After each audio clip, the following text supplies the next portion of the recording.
Good evening बच्चों, कैसे हो? मुझे विश्वास है कि आप ठीक होंगे। और संस्कार कोचिंग है वो सदैव शिक्षा के क्षेत्र में अच्छी सेवाएं कर रहा है। सुजानगढ़ में इनका अच्छा नाम है। और लॉकडाउन से सर देवीलाल जी सर है वो प्रयासरत है कि बच्चों को यदि स्कूल नहीं खुले थे तो घर पे भी कैसे शिक्षण सामग्री दी जाए, ऐसी सबकी सोच थी। उसी सोच को आगे बढ़ाते हुए अभी भी सर ने ऑनलाइन क्लासेस हम शुरू कर रखी है। आज अपन पढ़ेंगे बच्चों, मेरा नाम गजानन शर्मा, शास्त्री शिक्षा शास्त्री आचार्य। तो आज बच्चों हम कक्षा 10 हिंदी विषय में प्रकरण पढ़ेंगे पद भेद एवं संज्ञा ज्ञान। पद भेद और संज्ञा ज्ञान का क्वेश्चन है, बोर्ड एग्जाम में जरूर पूछा जाता है और पहला ही चैप्टर है ये, तो करीबन 2-3 नंबर का ये प्रश्न पूछा जाता है। तो आज हम पद भेद और संज्ञा के बारे में सामान्य जानकारी करते हैं। पहले हम पढ़ेंगे पद भेद। पद भेद क्या है, पद किसे कहते हैं, पद की परिभाषा क्या है, पद के कितने भेद हैं, इनके बारे में जानेंगे। पहले हम परिभाषा पढ़ते हैं। जब 2 या 2 से अधिक व्यंजन मिलते हैं तो एक शब्द का निर्माण करते हैं। स्वर और व्यंजन आप पूर्व की कक्षाओं में भली भांति पढ़ चुके हैं कि हिंदी में स्वर कितने होते हैं, व्यंजन कितने होते हैं। तो जब 2 या 2 से अधिक व्यंजन मिलते हैं तो एक शब्द का निर्माण करते हैं। व्यंजन आप समझ गए होंगे, जैसे ये कै, मैं और ये, ये 3 व्यंजन है। कै भी व्यंजन है, मैं भी व्यंजन है और लै भी व्यंजन है। जब इन तीनों व्यंजनों को हम मिलाएंगे तो एक सार्थक शब्द बनेगा कमल। बना कि नहीं बना? अब इसी व्यंजन से जब ये व्यंजन वाक्य में प्रयोग होगा तो वो एक पद का रूप ले लेगा। जैसा कि हमने लिखा है, जब 2 या 2 से अधिक व्यंजन मिलते हैं तो एक शब्द का निर्माण करते हैं। ये देखो 2 या 2 से अधिक व्यंजन हो गए ना, कै, मैं और लै, 3 व्यंजन मिले, 3 व्यंजन मिलके कमल शब्द बना। लेकिन जब इसी शब्द का प्रयोग किसी वाक्य में किया जाए, अब जैसे कमल शब्द का प्रयोग किसी वाक्य में होगा ना तो ये एक पद कहलाएगा। ठीक है ना? तो ये पद कहलाता है। साधारण शब्दों में कहे तो ये समझ लो, तो शब्द को जब वाक्य में प्रयोग किया जाता है तो वो पद कहलाता है। इसी को कमल को हम यदि वाक्य में प्रयोग करेंगे तो ये कमल एक क्या कहलाएगा? पद कहलाएगा। पद को 2 भागों में बांटा गया है। पद के 2 भाग हैं। पहला है विकारी और अविकारी। ये विकारी, ये अविकारी। पद के ये 2 भेद हैं। अब देखो विकारी क्या होता है, जिनमें लिंग, वचन, पुरुष, कारक, अर्थकाल आदि से परिवर्तन किया जा सके। कहने का मतलब है कि जैसे हमने ये लड़का शब्द लिया, लड़का शब्द लिया ना, अब इस लड़के का हम बहुवचन बनाएंगे तो क्या बनेगा? लड़के, बहुत सारे लड़के। और ये विकारी शब्द है, ये 4 जगह परिवर्तित होते हैं, जैसे संज्ञा, सर्वनाम, विशेषण और क्रिया। ये चारों क्या है? विकारी शब्द है। ठीक है ना? तो जैसे लड़का से हमने क्या लिया, एक लड़का एक वचन था, इसका बहुवचन क्या हो गया?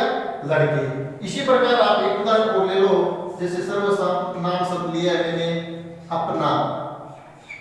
तो अपना से क्या हो जाएगा? अपनापन हो जाएगा। ठीक है ना? और इसी प्रकार हम पढ़ेंगे आगे अब विकारी के बाद अविकारी शब्द, जिनमें लिंग, वचन, पुरुष आदि के कारण विकार नहीं होता हो। मतलब देखो, विकारी में तो हमने क्या पढ़ा था कि संज्ञा, सर्वनाम, क्रिया और विशेषण के आधार पर उनपे चेंज हो। जैसे हमने पढ़ा था, जैसे लड़का, तो लड़का से बहुवचन क्या बन गया? लड़के। बना नहीं बना? उसी प्रकार आप लड़की से लड़कियां बना सकते हो, बकरी से बकरियां। तो उसी प्रकार अविकार शब्द में क्या होगा? कोई भी परिवर्तन नहीं होगा। नाम से ही पता चल रहा है अविकार कि किसी भी प्रकार का कोई परिवर्तन नहीं होगा और इन अनेक रूप नहीं बनते। कहने का मतलब, जैसे लड़के से लड़का से लड़के बने थे ना, लड़की से लड़कियां बने थे, यहां रूप में कोई परिवर्तन नहीं होगा, अर्थात इनका रूप एक सा रहता है। इनका रूप क्या रहता है? एक सा। जैसा शब्द है वो वैसा ही रहेगा, उसमें कोई परिवर्तन नहीं होगा। वे शब्द क्या कहलाएंगे बच्चों? क्या कहलाएंगे? अविकारी शब्द कहलाएंगे। अविकारी शब्द में क्या होता है? अवयव एक अविकारी शब्द है। अवयव क्या है? एक अविकारी शब्द। जैसे इधर, उधर, सदैव, यहां, वहां।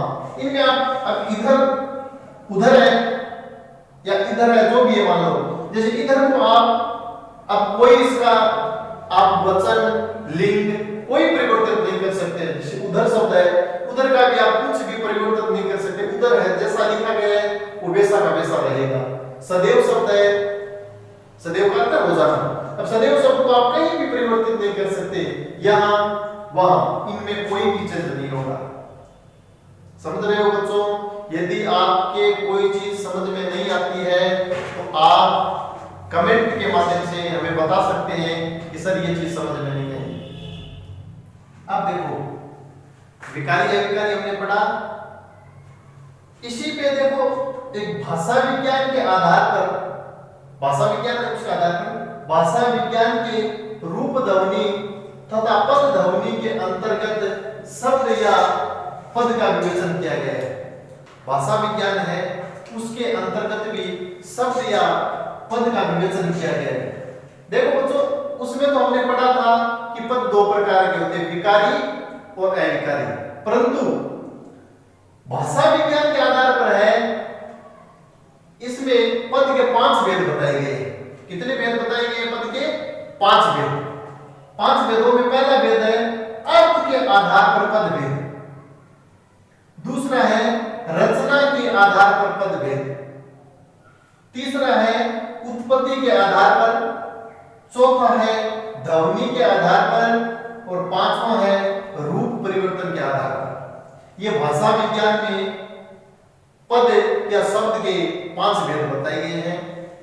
पहला है अर्थ, दूसरा रचना के आधार पर, तीसरा उत्पत्ति के आधार पर, चौथा ध्वनि के आधार पर और पांचवा आपके रूप परिवर्तन के आधार पर भी पद या शब्द का विवेचन भाषा विज्ञान में भी किया गया। अब पद और संज्ञा में, पद के बाद अपन पढ़ते हैं संज्ञा ज्ञान। क्या पढ़ते हैं? संज्ञा ज्ञान। संज्ञा किसे कहते हैं? आप पूर्व की कक्षाओं में भली भांति पढ़ चुके हैं कि संज्ञा किसे कहते हैं। एलकेजी यूकेजी से हम पढ़ते आ रहे हैं।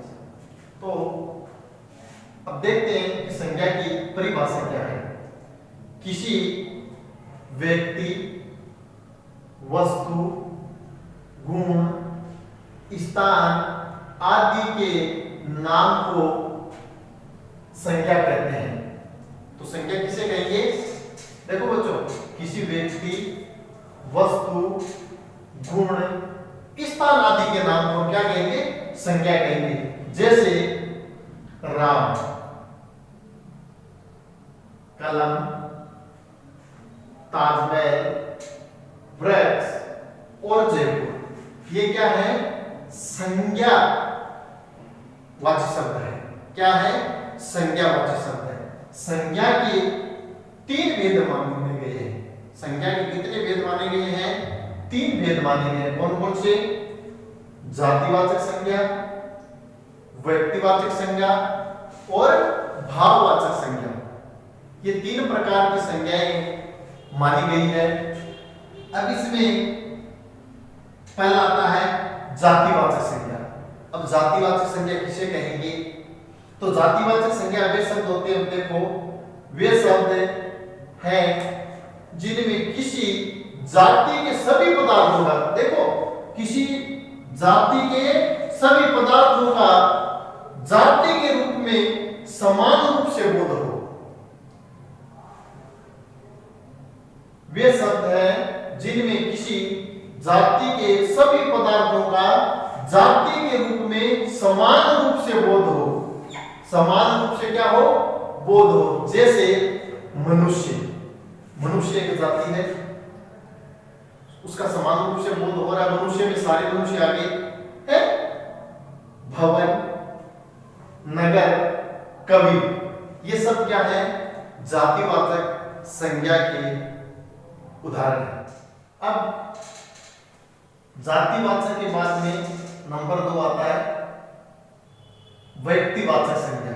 और व्यक्तिवाचक संज्ञा किसे कहेंगे? देखो बच्चों, वे सब हैं जिनसे किसी जाति के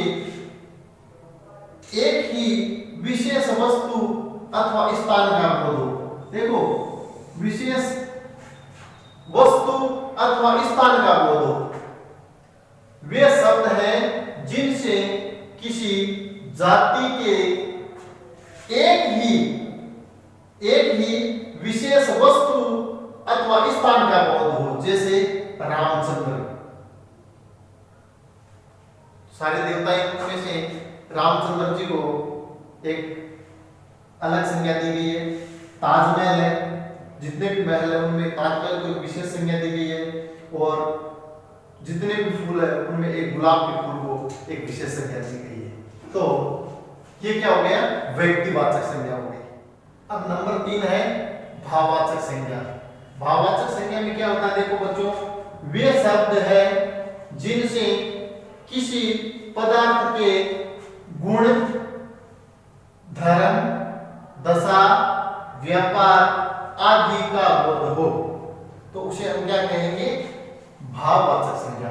भाववाचक संज्ञा किन्हें कहेंगे?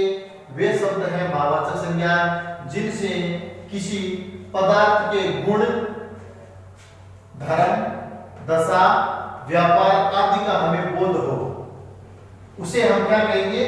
भाववाचक संज्ञा कहेंगे।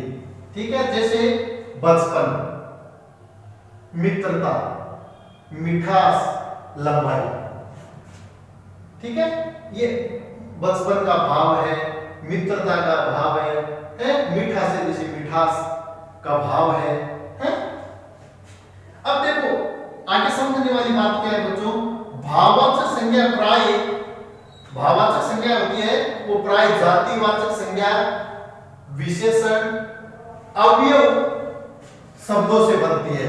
भाववाचक संज्ञा है ना, ये बात ध्यान रखने वाली। भाववाचक संज्ञा प्राय जातिवाचक, विशेषण और अवयव शब्दों से बनती है। जैसे जातिवाचक संज्ञा से भाववाचक संज्ञा, जैसे शत्रु से क्या बना?